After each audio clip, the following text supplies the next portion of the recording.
नमस्कार. श्री स्वामी समर्थ सर्वांना. काही दिवसांपूर्वी मी सुक्की मटकीची भाजी तुम्हाला दाखवली होती, जी आपण मुलांना टिफिनला देऊ शकतो अशा पद्धतीची. पण आज आपण बनवत आहोत मस्त ओल्या नारळातली मटकीची उसळ.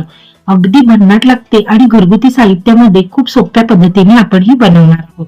चला तर मग सुरुवात करूया आपल्या रेसिपीला. काही बेसिक साहित्य म्हणजे मटकी, बटाटा, कांदा, टोमॅटो, कढीपत्ता, काही बेसिक मसाले, नंतर ओलं खोबरं वगैरे लागणार आहे.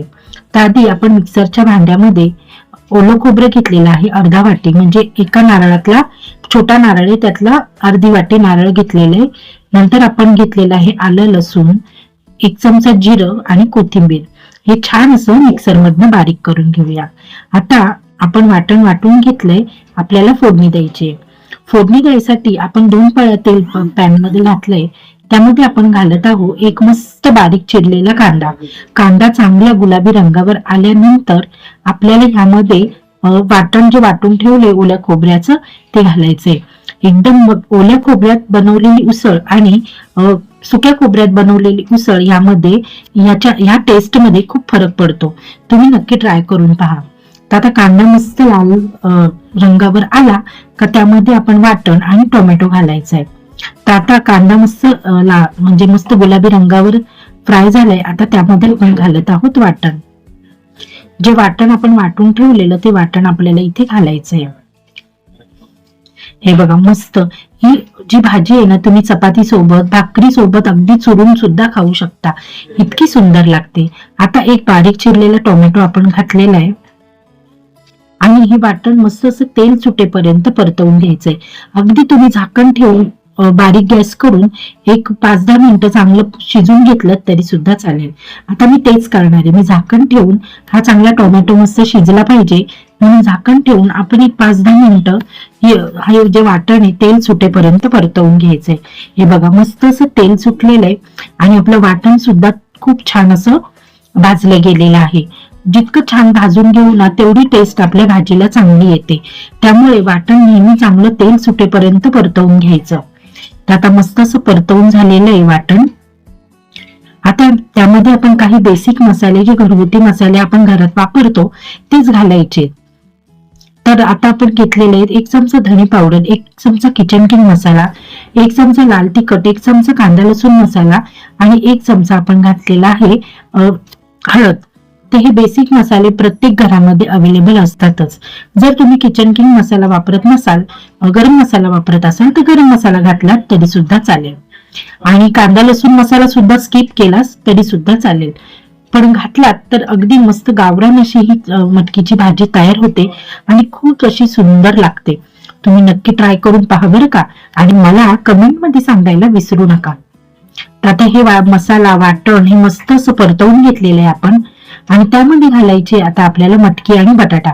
आता आमच्या घरामध्ये प्रत्येक उसळीमध्ये बटाटा लागतो. जर तुम्हाला बटाटा घालायचा नसेल तर तुम्ही नाही घातलात तरी सुद्धा चालेल,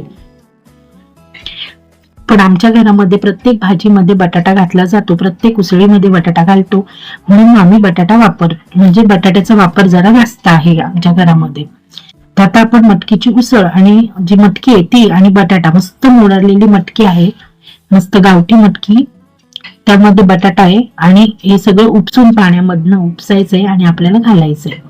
हे बघा मस्त मोडालेली मटकी आहे आणि 1-2 मिनिटं आपण मसाला आणि ही मटकी चांगली परतवून घ्यायची आहे. हे बघा अशा पद्धतीने आपण ही परतवून घ्यायचं. 1 मिनिटभर फक्त आपल्याला मसाला आणि मटकी मिक्स करून घ्यायची आहे चांगली. आणि यामध्ये आपल्याला गरम पाण्याचा वापर करायचा आहे.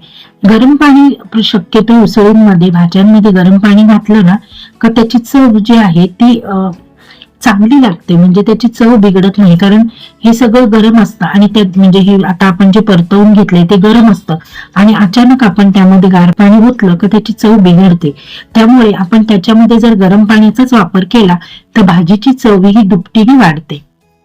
तर आता आपण इथे घालणार आहोत गरम पाणी. हे बघा, आणि गरम पाणी घातल्याने भाजीला जी तर्री येते ना त्याची ती दिसतेच इतकी सुंदर. बघा किती मस्त अशी तरी आली. अगदी तुम्ही पावासोबत, ब्रेड सोबत सुद्धा ही भाजी खाऊ शकता, इतकी सुंदर ही भाजी लागते. आता थोडीशी कोथिंबीर घालायची, चवीपुरती मीठ घालायचंय आणि झाकण ठेवून आपल्याला ही भाजी चांगली अशी शिजवून घ्यायची आहे. अगदी ही भाजी तुम्ही कुकरमध्ये सुद्धा शिजवू शकता. कुकरमध्ये फक्त आपल्याला ह्याच्या 2 शिट्ट्या करायच्या, त्याच्यावर शिट्टी करायची नाही, नाहीतर त्याचा गाळा होईल. त्यामुळे 2 शिट्ट्यांमध्ये ही भाजी अतिशय मस्त अशी शिजली जाते. पण कुकरमध्ये शिजवलेली भाजी आणि अशी वर आपण वाफेवर शिजवलेली भाजी ह्यामध्ये सुद्धा चवीमध्ये फरक होतो.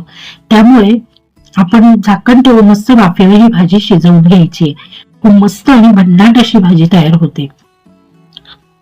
तर उकळ आलेली आहे, मी बघते आपला बटाटा जर शिजला असेल, मटकी शिजली असेल तर आपण ही सर्व करायला जेवणासोबत घ्यायला काही हरकत नाही. हे बघा मस्त अशी बघा काय भन्नाट अशी दिसते, रंग सुद्धा सुरेख आलेला आहे, एकदम सुंदर आणि भाजी अगदी छान अशी शिजलेली आहे. अजून थोडीशी कोथिंबीर घालूया आणि मस्त अशी खायला घेऊया आपली मटकीची उसळ.